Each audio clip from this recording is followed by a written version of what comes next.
Hey folks, coming to you live from Prescott, Arizona. Chappie here. Good to see you today. So today,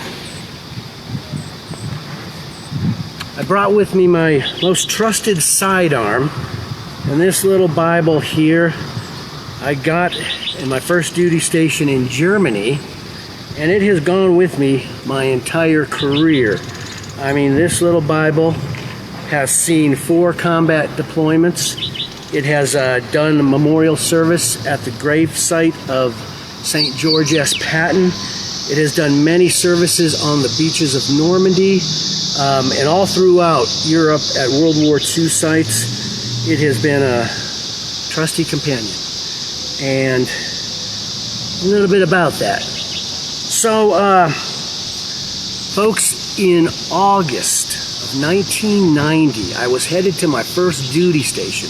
Or my second duty station, I'm sorry. I was coming from Germany over. I was being assigned to Fort Stewart, 24th Infantry Division.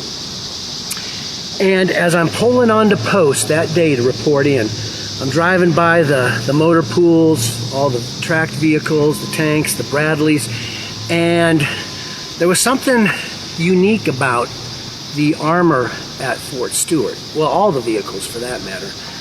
I noticed, they're all painted sand color.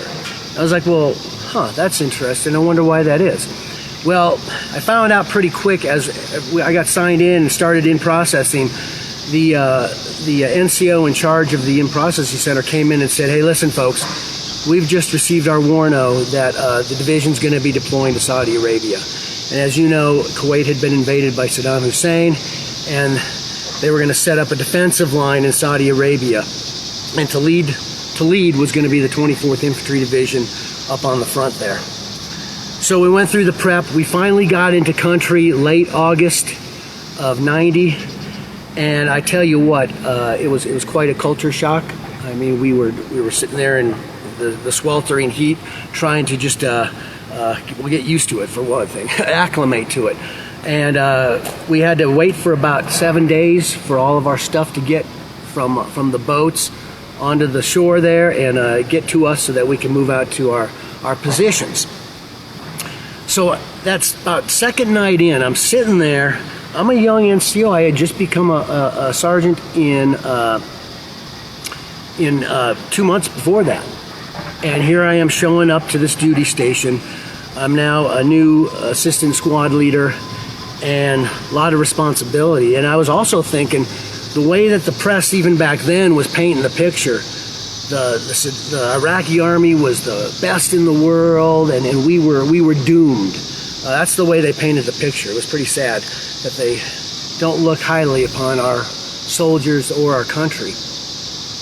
But regardless, I'm just sitting there like, Lord, it's evening, it's cool, so I'm out walking kind of between the tents. There's people talking everywhere on their cots and stuff. And I was like, Lord, I need you to talk to me here.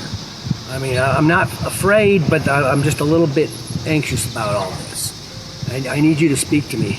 So I took out trusty sidearm here, and I did something that a lot of people do. I literally just opened it, and I was aiming for the Psalms anyway. So I was knowing where the Psalms is.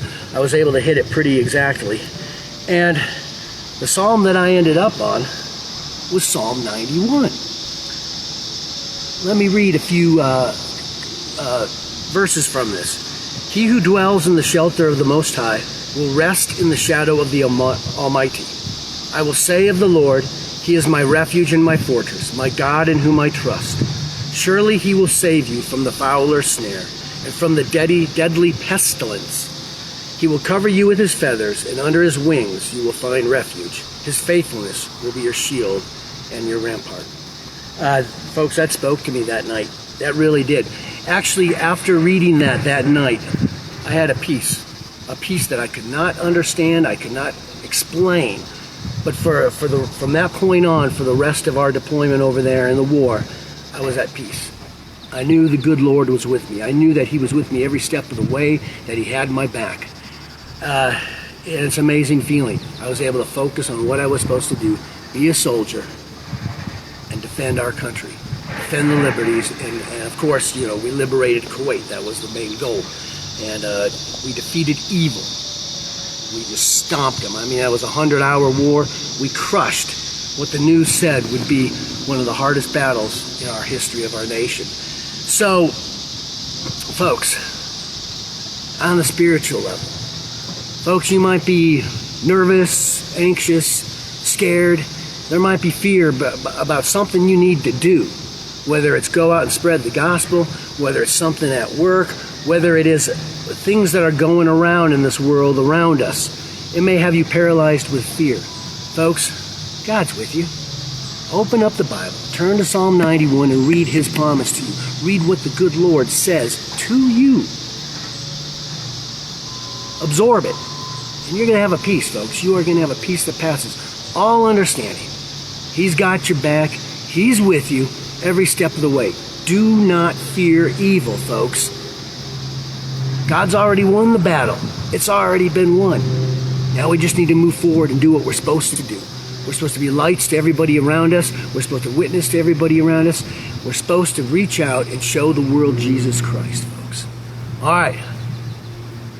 Walk like lions.